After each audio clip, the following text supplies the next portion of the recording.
naide, elevarse consigo mesmo.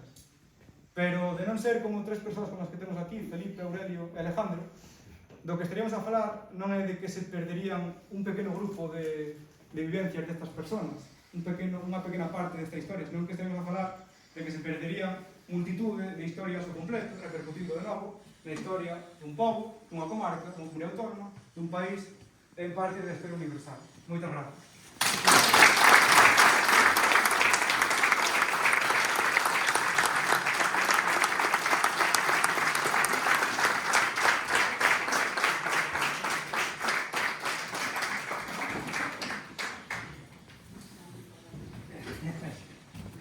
Me chama a atención este pequeno agasallo.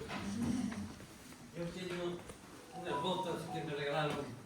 Eu dixen sempre que cada vez que tivera a ocasión iba a reivindicar un museo. En este caso podía ser un museo da minería, porque realmente Valdeorras ten moito que ver e moito que decir. Isto reproduce unha bota a bota dun fuxido. Os orixinais, teño sempre, foi un agasallo que me fixeron por un señor que morreu moi preto de aquí. Esas botas algún día pues, pasarán a un museo, si efectivamente se chega a facer. Así que pensa que esta é a bota do fuxido e sigue escribindo sobre esa xente que ainda hai moito que escribir.